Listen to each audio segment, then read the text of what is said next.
Meus amigos e minhas amigas, estou tendo o privilégio de hoje aqui encontrar um velho amigo, companheiro de universidade, das lutas universitárias, no início da década de 80, na Universidade Federal do Piauí, professor Wellington Soares.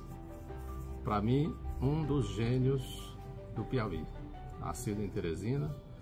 A gente vai conversar um pouquinho, uma conversa bem assim, desprendimento, aqui uma conversa tranquila, porque ele foi uma grande liderança dentro da universidade, no início da década de 80, chegou à presidência do DCE, mas não foi só a presidência do DCE, ele criou um conceito, né, de resistência dentro da universidade. Na época nós pegamos ainda um período de grande opressão ainda, né? Era um regime militar, uns chamam ditadura, outros não, mas é um regime, só quem passou aqui sabe. Então, quando uns ficam falando hoje aqui saudade dos militares, do regime militar, eu acho que não tem saudade não, acho que quem viveu e quem conviveu, eu não acredito que tenha saudade. Então, doutor Wellington, e aí? Vamos lá do começo? Na realidade, nós temos pesadelos, né? Pesadelo. Saudade de forma nenhuma, né? Bom, Luiz, é um prazer reencontrá-lo, né? Depois de tanto tempo. E é um prazer falar sobre essa minha formação, né? Essa minha formação política, que foi uma verdadeira escola, né? O movimento estudantil. Mas na realidade tudo começou no Rio de Janeiro, né? Na época eu fazia o curso de Biologia no Rio de Janeiro, lá na Unirio, quando um belo dia entraram alunos de Medicina, de Odontologia. Interessante que a vanguarda do movimento estudantil lá eram os acadêmicos de Medicina. Medicina, eu participei. Não é? Olha como é interessante isso lá no Rio de Janeiro, né? Comecei. E aí convidando para o Congresso de Reconstrução da UNE. Quem tinha interesse em participar do Congresso de Reconstrução da UNE, queria acontecer em Salvador, não é? E aí eu, tá entendendo, levantei o braço e disse, não, tá, você pode colocar meu nome aí, eu quero participar dessas atividades financeiras e tenho interesse em ir, não é? Então, na realidade, eu estava interessado em participar, em conhecer Salvador, não é? Eu não sabia na época nem o que era UNE, que havia uma censura, a imprensa de um modo geral. Aí participamos da campanha financeira, fazendo pedágios, fazendo festas, não é? E eu, que estudava na Unirio, nós fomos acompanhando a caravana da Santa Úrsula, né? E foi assim uma caravana de uns 20, 30 ônibus, né? E isso ia acontecer em Salvador, no centro de convenções, que estava na época em construção, né? E durante esse percurso nós sofremos várias batidas do Exército, não era a polícia militar, era o Exército mesmo que paravam os ônibus, né? Entravam nos ônibus, né? Queriam encontrar alguma coisa que comprometesse, vamos dizer, a nossa ida, né? Chegavam também a utilizar pregos, né, a fim de, vamos dizer, furar os pneus, mas aos trancos e barrancos chegamos em Salvador. Uhum. E aí, para mim, tá entendendo, a luz, vamos dizer, acendeu. Porque eu era um bom aluno, certo? Mas eu era completamente alienado. E aí eu costumo dizer para os meus alunos, a grande maioria, a totalidade, como eu costumo dizer hoje para os meus alunos, não basta apenas você ser um bom aluno. É preciso que você tenha compromisso com o teu país, não é? Que tenha uma certa politização, uma certa conscientização. E ao chegar lá me deparei com 10 mil estudantes, inclusive uma delegação do Piauí comandada pelo Fonseca Neto, né? Que foi também uma caravana aqui do Piauí. E ao chegar lá, tá entendendo? Me deparar com esses 10 mil estudantes, com um estandarte estampando a imagem do Onestino Guimarães, que foi o último presidente. Isso era 79? Isso é 79, 1979. Era 79. Nós estamos ainda em plena ditadura, né? E foi interessante porque tocaram o hino da UNE, né? Não sei se você sabe, mas a letra do hino da UNE é do Vinícius de Moraes e a melodia é do Carlos Lira, que acompanhou a caravana para o Rio, lá para Salvador. E aí, num momento, eu lembro muito bem como se fosse hoje, eu, tá entendendo, comecei a chorar. De uma vontade danada de chorar. Eu me acocorei e comecei a chorar. E aí o pessoal, que me chamava de Piauí, eles me tratavam como Piauí, né? Começaram a perguntar: ei, Piauí, o que tu tá sentindo? Rapaz, fala aí, porque aí nós te levamos para o posto médico. Eu digo: não, tá certo, se acalma, não é nada disso que vocês estão imaginando, não. Porque deu uma vontade de chorar. E ao chorar ali, eu estava renascendo. Isso parece, me faz lembrar até o parto, porque o parto é isso. A criança, ao nascer, ela chora. E ao chorar, ela nasce. Eu estava nascendo ali politicamente. Eu não me perdoava pelo fato de desconhecer a história do meu país. Ou seja, o país vivendo uma época de tortura, de massacre, de perseguição, de exílio, não é? E eu alheio completamente ao que estava acontecendo. Mas ali, tá entendendo? Eu renasci e disse para mim mesmo: eu nunca mais ficarei a parte do que está acontecendo no país. E eu sei de que lado eu sempre vou estar. Ali eu, tá entendendo? De tal maneira que foi uma verdadeira escola. Voltei, né, para o Rio de Janeiro. Fiz ainda 2 anos do curso de biologia. Não me encontrei no curso, que eu queria era ecologia, né? Voltei para Teresina. Aqui em Teresina, tá entendendo? Eu meti na cabeça que queria ser ator. Comecei a fazer teatro. Eu disse assim: vou fazer teatro, a Globo me descobre, me leva de volta para o Rio de Janeiro. Quero chegar lá famoso. Vou ganhar dinheiro, vou ser famoso e vou contracenar com essas atrizes belíssimas que a Globo tem, né? Mas é interessante que faltou talento, mas um pouco do teatro eu levei para a sala de aula. Logo em seguida eu fiz o curso de letras na Federal, fui aprovado, né? E já no primeiro ano de curso eu já comecei a ministrar aulas de literatura. E fazendo a militância. E fazendo, tá certo, a militância. Porque aí, ao chegar na Federal, eu já participei da chapa do Osmar Júnior. Tá certo? Aí eu fui o secretário de imprensa do Osmar Júnior, né? O Osmar era ligado ao PCdoB, eu me liguei ao PT, certo? Desde o comecinho do PT, não é? De tal maneira que no ano seguinte eu já fui disputar com o candidato do Osmar Júnior. Nós rompemos politicamente, né? Só voltando ao Osmar Júnior, aquela candidatura do Osmar Júnior já era rompendo um sistema que já vinha, né? Já, mas tudo começou com Fonseca Neto, era, né? Um DCE naquela época, um DCE meio assim, digamos, meio pelego. Mas quem rompe com essa coisa da pelegagem lá no DCE, no Movimento Estudantil da Federal, é o Fonseca Neto. Aí depois é que vem, depois de Fonseca Neto, o Osmar Júnior, né? Que se tornou uma grande liderança, né? Foi vereador, foi deputado, foi vice-governador, não é? Eu acho que das lideranças foi quem voou mais alto, mais se projetou, não é? E aí, tá entendendo? Eu ganhei as eleições do Marquinhos, que era o candidato do Osmar Júnior. Depois eu me candidatei novamente e o Marquinhos me venceu na eleição seguinte, né? Na época havia essa disputa dentro da esquerda, eram as duas forças maiores dentro do movimento estudantil e o PT, né? Existiam também os anarquistas, era interessante que tinha jornal, cada qual tinha seu jornal. Tinha jornal, tinha tudo direitinho, né? Tribuna Operária, e tinha, lembra da Tribuna? Sim, tá entendendo? Então, de maneira que existiam também os anarquistas. Pra você ter uma ideia, os anarquistas naquela época, eles já defendiam, em plena campanha do DCE, a liberação da maconha. Meu Deus. Aí era o quanto eles estavam avançados, tá certo? Na época, né? Mas foi muito interessante, porque foi uma verdadeira aprendizado. Muitos dessas lideranças estudantis depois se tornaram professores da Federal. Sim. E outros se formaram, se destacaram em sua área, e eu fico muito feliz de ter participado dessa geração. E aí, ao sair do movimento estudantil, já me liguei ao PT, já era ligado ao PT e me tornei presidente estadual do PT. Isso foi em 85, com a redemocratização, né? Aquele movimento de transição, e aí foi esvaziando um pouco o movimento estudantil do ponto de vista aguerrido, né? Porque nós tínhamos algo em comum, a esquerda como a centro-esquerda, não é? Que era combater a ditadura. Mas a nossa luta no movimento estudantil não era só a luta política.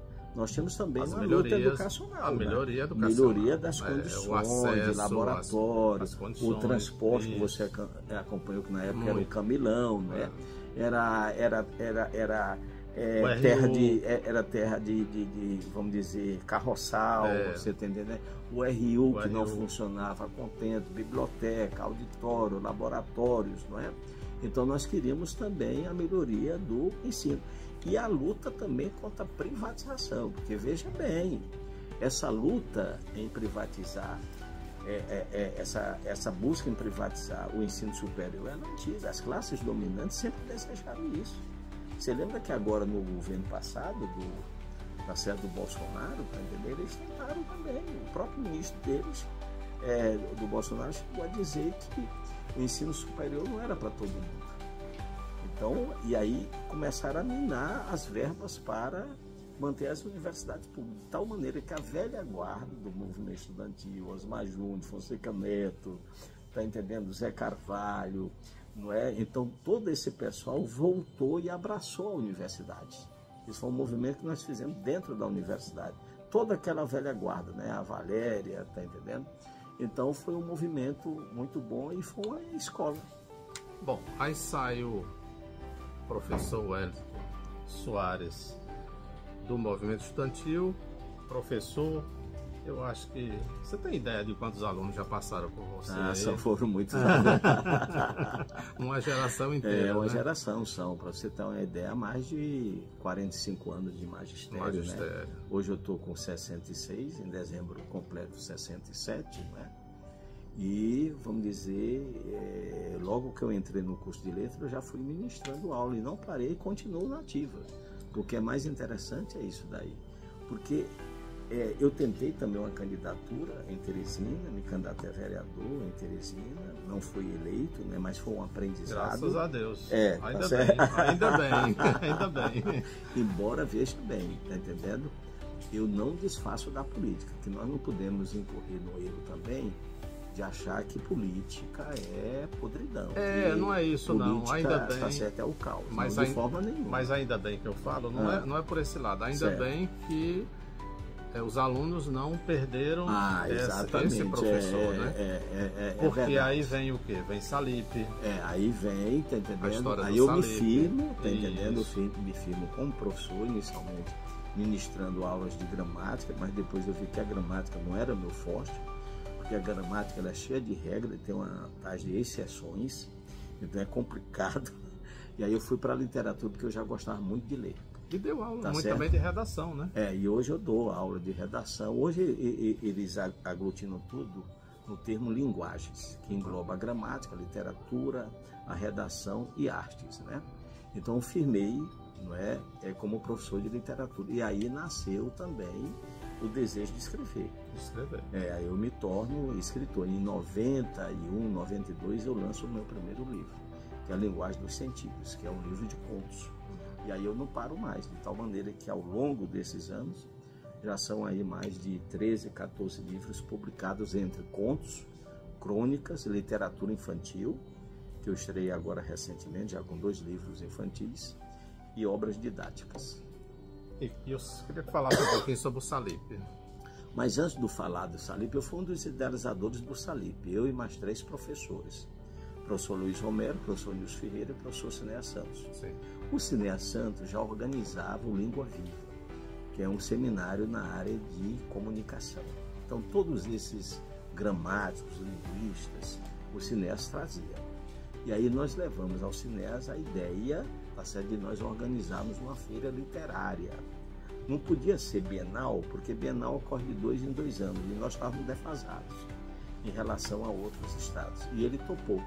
E aí nós organizamos em 2003 a primeira edição do Salip, que aconteceu no Centro de Convenções, Salão do Livro do Piauí. E hoje é o evento literário mais importante do nosso estado. Eu fiquei à frente durante 10 anos, tá certo? E me afastei. E aí fui criar o quê? Outras feiras pelo estado. criamos em Campo Maior, que é o Salicã, Sali Altos, José de Freitas, Salixo, Pedro II, Salipe II, no Grande Dirceu, Saliceu, em Parnaíba, Salipa e por aí vai, não é? E aí, vamos dizer, foi uma experiência maravilhosa, porque eu como professor... Já pensou se você tem seguido a carreira de vereador? Não. Mas nada disso teria acontecido. Teria então, não, nesse aspecto... O Piauí ganhou muito mais. Ganhou muito mais, não. Eu falo que foi uma experiência bacana para a gente ver o que é isso daí, o contato com o povo, o que as pessoas esperam. Pra você ter uma ideia, eu fiz uma campanha, quando eu encerrei a campanha eu não tinha uma dívida, porque basicamente eu fiz o que? Eu comprei, tá certo? Aqui tem inclusive o material que nós fizemos em homenagem a 30 anos do DCE Livre, aqui tem um megafone. O megafone era o nosso símbolo. Sua marca. Era a marca do movimento estudantil de um modo geral, né? Comprei um megafone, comprei um tamborete, fiz uns santinhos, tá certo? E ali tinha a minha esposa, minha companheira, minha mãe, minhas irmãs, tá entendendo? Enquanto eu soltava o verbo, elas iam distribuindo. Mas eu não dava nada a ninguém, tá certo? Não tem isso daí. Então foi uma campanha pedagógica. Depois do Salipe? Aí depois do Salipe, tá entendendo? Eu fiquei à frente durante de 2003 até 2012. Fomos criar a Revestréis. Revestréis, lembro. A revista cultural que se tornou a melhor revista cultural do Piauí e uma das melhores do Brasil. Aí você sabe que a gente nunca faz nada sozinho. Salipe, tem movimento estudantil, a Revestréis, não é? O Salipe eu já falei, foram mais 3 professores, né? E a Revestréis, eu me juntei com o publicitário André Gonçalves. E aí o André Gonçalves trouxe a Samária, que é a companheira dele, né? E jornalista também, professora universitária. E nós juntamos um grupo mais, vamos dizer, antigo, com a geração nova, e montamos a Revestréis. Durou também 10 anos. Eu tenho algo com 10 anos. Né? São ciclos. Algo com 10 anos, são ciclos. A vida são ciclos. E é legal, eu acho isso legal porque eu me inspiro muito no Caetano. Aí não envelhece. Não vai envelhecer nunca. O Caetano ele fala que você tem que se reinventar. Sim, você não tem envelhece. Tem que se reinventar, envelhece. E aí, durou 10 anos, tá entendendo? Deixou a marca no jornalismo cultural do Piauí e do Brasil. E agora eu estou à frente de quê? Da Felipe, que é a Feira da Literatura Piauiense. O que é que eu comecei a perceber? Eu organizava essas feiras junto com os meus amigos e parceiros, né? Mas os livros vendidos eram mais de autores de fora. Eu digo, rapaz, chegou o momento de nós valorizarmos a prata da casa. Antigamente se reclamava que não tem obras de autores piauienses. Ou quando não tem uma péssima qualidade gráfica. Não. Hoje nós temos obras de autores piauienses em todas as áreas, projetos gráficos belíssimos, que não deixam nada a desejar. E o que está faltando? É o leitor, é se conhecer. É os autores piauienses serem adotados nas escolas. E existe até um projeto do deputado Merlon Solano, da obrigatoriedade da adoção da literatura de autores piauienses nas escolas públicas e privadas. Só que isso, infelizmente, não é cumprido. Merlon também veio do movimento estudantil. Veio do movimento estudantil. CCHR. Tá certo, CCHR, curso de economia, curso de história, não é? De tal maneira que eu estou à frente disso daí. Nós já vamos agora realizar a 4ª edição, que vai acontecer aqui no Sesc Cajuína, de 23 a 25 de setembro. E sou o curador da balada literária aqui no Piauí. Essa é interessante. Queria que você explicasse mais. A balada é interessante porque quando nós estávamos em 2012, eu estava me despedindo do Salipe. Mas eu convidei um pernambucano de Caetés, tá certo? Chamado, chamado Sertânia, de Sertânia. Ele era o agitador cultural em São Paulo. Ele se deslocou para São Paulo e era quem agitava, vamos dizer, culturalmente, São Paulo, né? E eu tomei conhecimento da existência desse escritor, né? Um escritor renomado, ele é pernambucano, né? E eu convidei para vir participar do Salipe. Ele veio, nos conheceu o Tiago conheceu o Demétrios Galvão. Como né? se chama ele? Tá certo, é Marcelino Freire. Marcelino Freire. Já ganhador de prêmio Jabuti, se firmou na literatura brasileira, né? E aí ele, logo em seguida, isso foi em junho, e em novembro nós estávamos participando balada literária lá em São Paulo, que é um contraponto à Bienal. A Bienal é aquela coisa gigantesca, aquela coisa de muito o comércio do livro, né? Enquanto que a balada é o acústico, é aquela coisinha pequena para poucas pessoas, onde ocorrem muitos debates, muitas discussões, lançamento de livros, shows, essa coisa toda.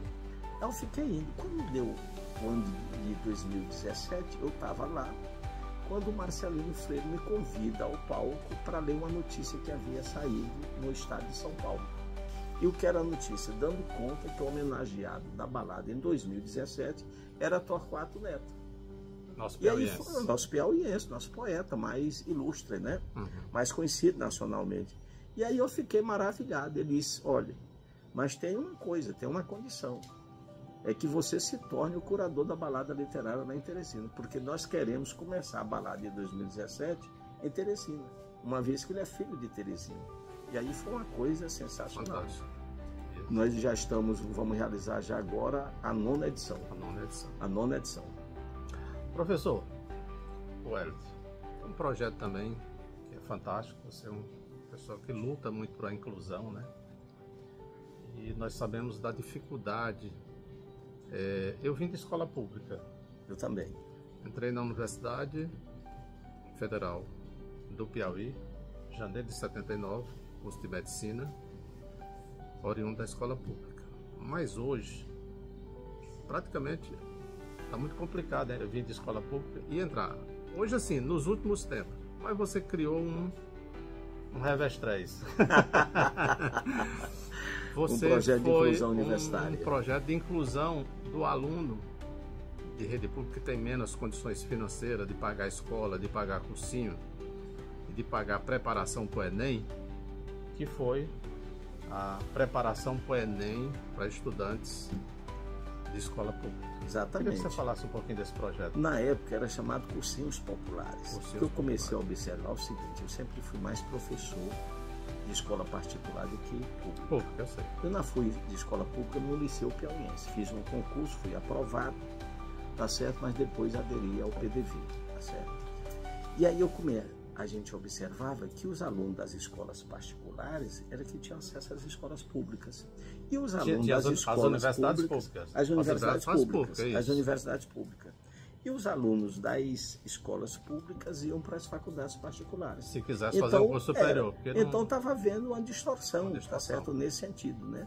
E eu elaborei um projeto e levei ao então governador do estado, Wellington Dias, que é companheiro de partido, amigo, tá certo? Pessoal. Levei também ao secretário de Educação na época, Antônio José Medeiros, né? E eles abraçaram o projeto, vamos começar. E nós entramos aí como um reforço escolar. Porque se nós formos observar, é o seguinte, o aluno da escola particular, além das aulas que ele assiste, vamos dizer, da escola, ele tem reforço em física, em química, em biologia. A família paga reforço. A família paga. Paga reforço. Às vezes faz até intercâmbio fora. Isso. Então, esse aluno, ele leva mais vantagem. Nós queríamos mais ou menos equilibrar o jogo, de tal maneira que nós iniciamos. Você tem uma ideia, na época, aluno de escola pública... Que ano foi isso? Isso foi em 2003, logo 2003, no primeiro governo, Wellington Dias. 2003. O aluno de escola pública, ele se envergonhava de estudar em escola pública. Ele não usava a farda da escola, ele deixava para colocar lá dentro. E quando ele fazia o vestibular, ele fazia só para aqueles cursos menos concorridos, os cursos de licenciatura. Então vamos reverter isso daí, de tal maneira que começamos a mexer, sabe com o quê? A autoestima. Porque sem autoestima, o aluno não vai a lugar não. Não existe aprendizado sem a autoestima. E nós começamos a trabalhar. E começamos também a criar, eram aulas presenciais, uma carga horária de 20 aulas semanais, formamos turmas específicas para a área de saúde. Quando deu 2009, nós fomos melhorando a aprovação a cada ano. Quando deu em 2009, qual foi a surpresa? Uma aluna nossa da rede pública, da cidade lá de Fronteiras, da Renata Patrícia, passou em primeiro lugar para medicina na UESP. Da minha terra. Então, qual é a conclusão que nós chegamos? É que não existe aluno inteligente, aluno menos inteligente, nada disso. Preparação. Ou seja, é a preparação. São as condições. É ter oportunidade. É ter oportunidades. Agora, a autoestima é tudo. É tudo. A autoestima é tudo. Esse canal, a vertente desse canal é foco, saúde, educação, autoestima e motivação. É isso daí. Então, são esses 4 pilares que nós queremos levar através desse canal. Bem humilde, é um canal amador, eu não sou jornalista, eu sou um médico. Então, isso aqui para mim tudo é novo. É uma maneira de...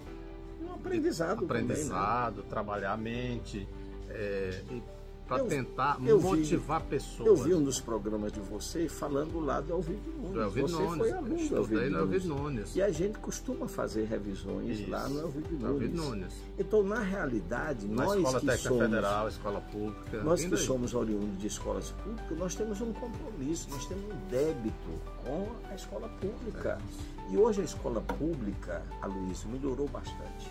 Hoje nós temos, primeiro, começamos, você tem uma ideia aqui, nós estamos fazendo uma verdadeira revolução na educação piauiense.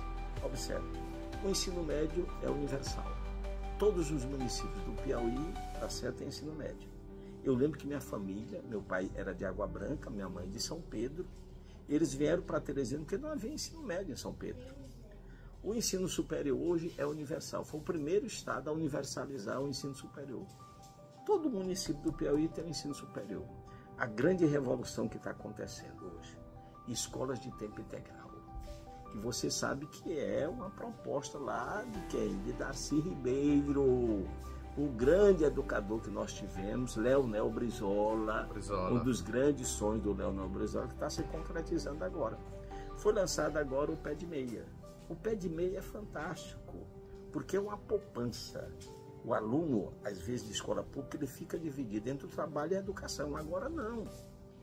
Ele se dedica só aos estudos. E todo mês está caindo aquele valor na sua conta. Ao término das 3 séries, ele tem 9.200. Olha que maravilha. O proporcionamento desde o governo federal, os governos do estado, município, são os maiores orçamentos da educação. Quem dera nós, na nossa época, ter isso? Não tinha. O orçamento maior não era para nós, não era para estudante, não era para educação. Hoje, isso é um ganho. E nós devemos. É aquilo que graças às lutas que começamos lá atrás, final dos anos 70, 80. Final dos anos 70, começo dos anos 80, estão colhendo os frutos hoje. Mas veja bem, aí nós devemos ter cuidado o seguinte, essa luta é permanente. Porque se nós formos observar, tem alguns estados com governadores conservadores que eles estão fazendo, sabe o que? Você não vai acreditar, estão terceirizando. Estão entregando as escolas públicas para empresas administrarem. Olha a safadeza que é isso aí. Estão testando. Vamos ver no que vai dar. Estão testando. Mas isso é fracasso, porque veja bem, aí é o que é o lucro. Já existem as escolas particulares. Eu prefiro aguardar para ver. Já existem as escolas particulares. Isso é função o quê? Do Estado. Se a escola não está funcionando, nós temos que melhorar essa escola pública. É dever nosso melhorar a escola pública. E nós temos demonstrado que... Você já entrou ultimamente na Federal? Você já foi à Federal? Eu fui. Ou fui à UESP? Eu fui na Federal, fazer uma matéria na Federal, mas tá lá sim. Mas você viu que o perfil do alunado mudou? Um pouco. Já tá começando Hoje a mudar, nós observamos que a gente vê a cara do povo brasileiro nas nossas universidades. Porque antigamente era o que? Eram os filhos, sobretudo, da burguesia e da classe média. Hoje não. Por isso que essas tentativas sempre o quê? Em privatizar o ensino superior. Com relação ao ensino privado, ensino público, nós, em agosto, nós vamos fazer também um vídeo mostrando como é o ensino lá nos Estados Unidos. Então nós vamos mostrar o ensino infantil, high school, universidade, como funciona, como é que é a parte pública e como é que funciona a parte privada. Isso aí nós vamos deixar para a partir da segunda quinzena de agosto. Começam as aulas lá a partir do dia 14 de agosto, lá que o ano letivo é diferente daqui. O ano letivo aqui começa no começo do ano, lá começa em agosto. Então nós vamos fazer Eu acho esse salutar. contraponto. Você tem uma ideia, Luiz? Eu tive um programa na TV Assembleia que era Educa Piauí. Então, qual era o objetivo desse programa? Era mostrar os avanços, as dificuldades da educação no Piauí. Porque nós temos coisas de excelência. Sim. Você pega, por exemplo, Cocal dos Alves, a Escola Agostinho Brandão. É top, cara. Na matemática, assim, extraordinário. Premiação internacional, para você ter uma ideia. Mas, ao mesmo tempo, você vai observar quais são hoje os dois grandes gargalos da educação brasileira, sobretudo do ensino médio, que nós não temos avançado no ensino médio, tá certo? Está bem aquém do desejado. Matemática, que compreende o quê? Basicamente as quatro operações, aquela matemática básica. E o quê? Língua portuguesa, que compreende o quê? Leitura e o quê? Interpretação. Essa é a maior dificuldade do alunado nosso, que é o chamado que analfabeto funcional. Ele lê, mas é incapaz de compreender aquilo que ele, tá certo, acabou de ler. Por isso que o Ziraldo, eu participando uma vez lá da Bienal de São Paulo, o Ziraldo, autor de O Menino Maluquinho, que todo mundo sabe, é o livro, tá certo, brasileiro mais vendido, né? Ele disse uma coisa que me deixou assim estupefato na hora. Ler é mais importante do que estudar. Parece rapaz, o Ziraldo tá pirando, tá ficando doido. Mas aí você vai refletir, ele está completo de quê? De razão. Porque a leitura é que leva à compreensão de todas as matérias, de todas as disciplinas. Qual é o projeto futuro? São muitos projetos. Não para, essa cabeça não para. Eu acabei de lançar um livro infantil, não é? Que é O Circo Fez Morada no Meu Coração. É uma homenagem que eu faço ao circo. E estou muito preocupado porque o circo, sobretudo esse circo pequeno, chamado Circo Mambembe, ele está desaparecendo. Isso é uma grande tristeza. Eu fico perguntando aos nossos governantes, tá certo? Inclusive do PT. Vocês não foram crianças, não? Por que não existem políticas públicas voltadas para garantir a sobrevivência do Circo Mambembe? Luiz, você que é médico, através do circo dava para fazer o quê? Campanhas de vacinação. A criança, às vezes, tem medo de tomar a vacina. Mas no circo é mais fácil, muito mais fácil. Alfabetização, vamos alfabetizar ali, brincando, porque na realidade é o que é um jogo lúdico, aprendizado, a educação. Vamos utilizar isso daí e manter essas famílias, porque se você for atrás, o Circo Mambembe é um circo familiar. Você já percebeu isso daí? É um circo familiar. Então eu fui assistir ao filme do Celto Mello, O Palhaço, que eu recomendo a todos que assistam. O Palhaço é roteiro do Celto Mello, ele é ator e ele é o diretor, tá certo, do filme. É um filme lindo, comovedor. Eu fui um menino ali na Lindolfo Monteiro, na Clodoaldo Freitas, perto do Lindolfo Monteiro, da Casa do Estudante, assistindo o circo. Então é uma coisa que me comove. Eu estou passando tudo isso daí o quê? Para os meus netos.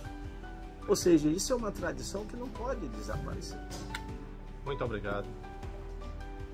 É sempre um prazer, tá certo? Para nós é um enriquecimento, né? É com você que eu conheço. Estamos aí, bota 30 anos aí. Mas gostaria de encerrar, tá né? entendendo? Recitando os versos da Cecília Meirelles, que eu costumo recitar, porque fala de poesia. Eu acho que o mundo está precisando de poesia, principalmente esse mundo caótico, esse mundo marcado pelo ódio, esse mundo marcado pelas fake news, pela ameaça fascista, que isso me preocupa profundamente. De Cecília Meirelles. Eu canto porque o instante existe e a minha vida está completa. Não sou alegre, nem sou triste. Eu sou poeta. Muito obrigado. Obrigado, professor. Prazer. Até a próxima.